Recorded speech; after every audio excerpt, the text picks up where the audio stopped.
Magandang araw mga idol, mga kaibigan. Dito na naman tayo sa ano na to, makina. Conversion sa transmission. Kasi itong transmission nito hindi ito galing dito sa ibang makina to. Ngayon ito yung nagustuhan ng customer na ikabit ng transmission. Kaya gagawa na lang ng paraan. Kung mapapansin niyo yung butas, magkaiba yung sa makina, nasa gitna yung butas, yung sa transmission nasa tagiliran. Hindi sila sentro. Ngayon ang gagawin ko dito mga idol, mga kaibigan, ay gagawa ako ng bell housing adapter para maikupol na itong transmission dito sa makina.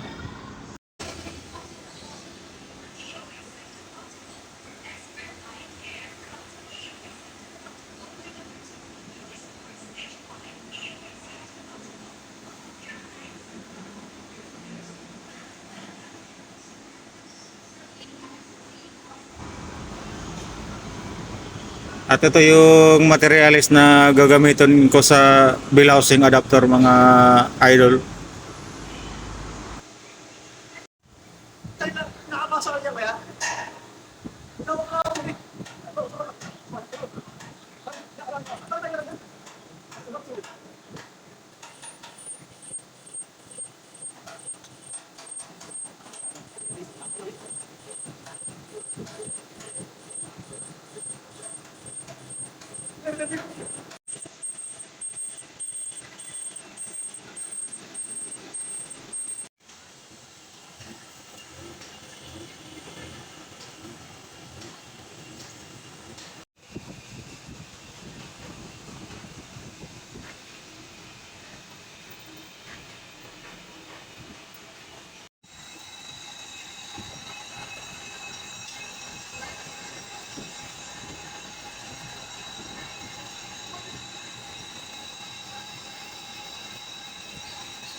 At ngayon maglalagay tayo ng guide dito para sa ano bell housing para di siya alog, di siya gagalaw.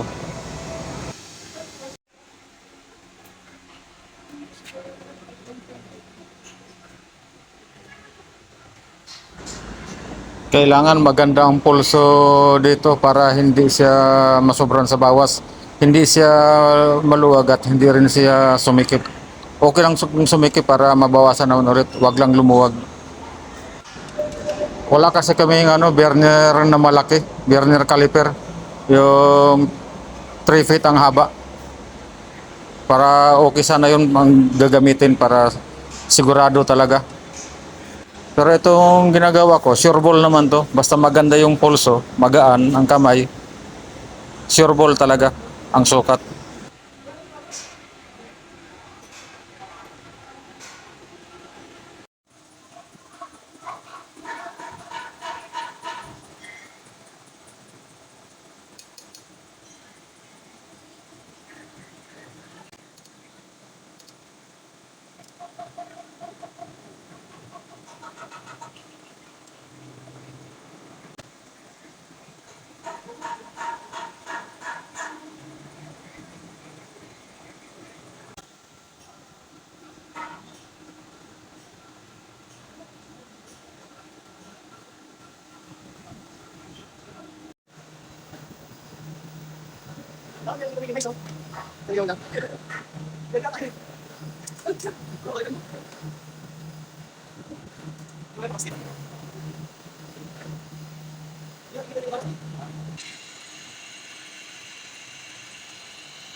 Ngayon susukatin ko yung distansya nito, yung lalim nito, pati ito yung haba nito para malaman ko kung gaano kakapal yung gagamitin kong ano, bill housing dito sa gagawin ko.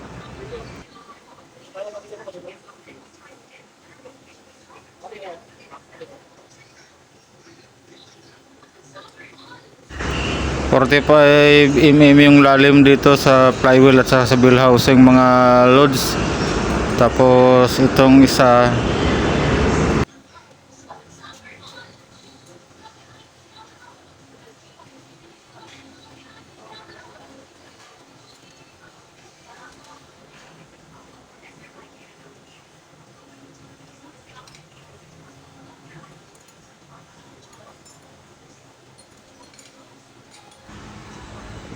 tapos itong transmission 32 mm mula sa drive ng transmission sa bill housing. Ngayon ang gawin kong kapal nitong bill housing adapter is 20 mm para maibaon pa yung ulo ng Allen cap screw.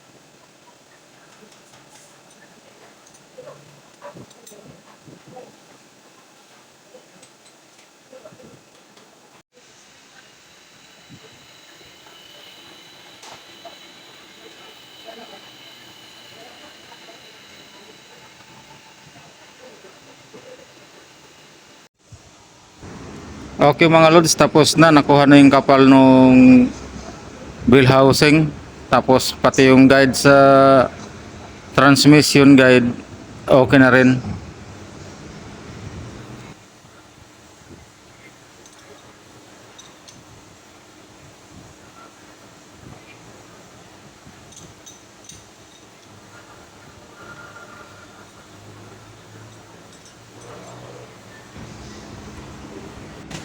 Ngayon i-testing natin kung tama ba yung guide.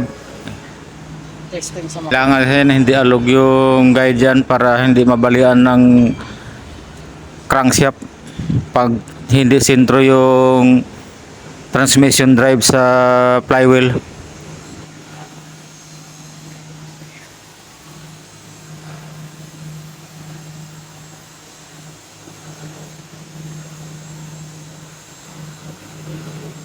Ngayon ang sunod kong gagawin ay flywheel adapter para umabotong dito. drive ng transmission sa flywheel. Kasi mababa lang yung sukat nito, 32 mm. Tapos 45 yung sa bill housing. Dagdag pa ako ng 20 mm, nagiging 65. Na kailangan gagawan ulit ng flywheel adapter. Ito na yung nakasalang na to. Bale yung butas sa bill housing adapter, 24 pieces na yon. Butas sa dito sa ano, transmission, 12 piraso yan. Tapos dito sa bill housing ng makina, 12 piraso, kaya 24 piraso lahat ng butas.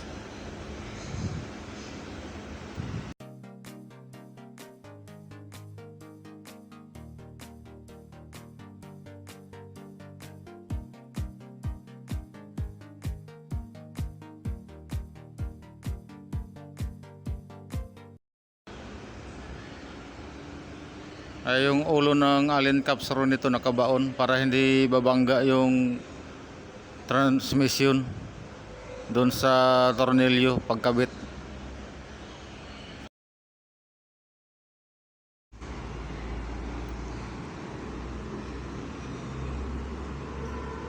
Ito yung Allen cap screw.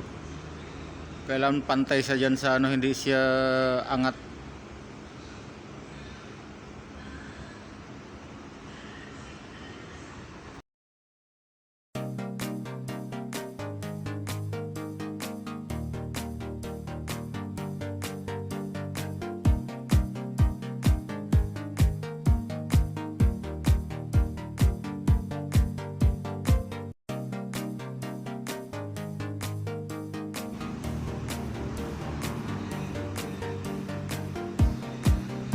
Ayan mga loads, makikita nyo yung alin caps row nakabaon yan pantay sa bill housing adapter para pag salpak doon sa transmission hindi tumukod yung ulo. Ngayon mga kabakal, maglalagay naman ako ng flywheel adapter para yung transmission drive niya aabot, kasi dito sa bill housing ng makina nagiging 65 mm na to kasi nagdagdag ako ng 20 mm. Lalong lumayo yung transmission guide.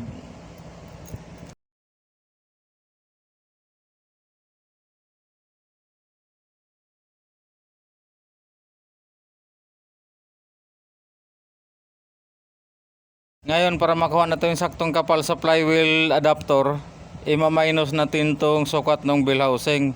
65 mm. Ima-minus natin tong sukat dito sa transmission drive na ang sukat ay 32 mm.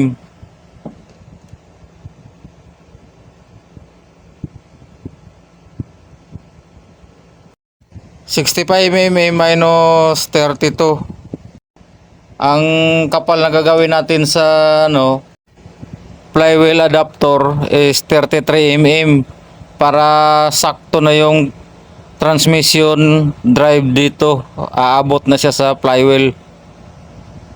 Ito na yung gawa ko na flywheel guide, may mga butas na rin.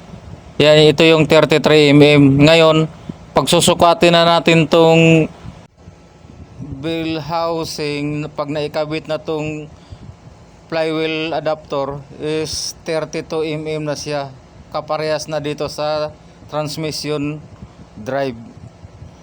Saktong sakto na yan.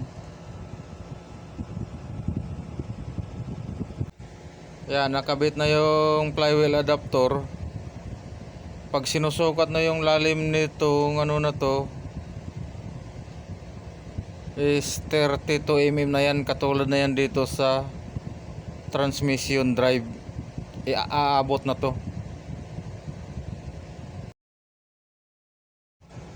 Itong butas na to, ito ay para sa doon sa transmission na butas.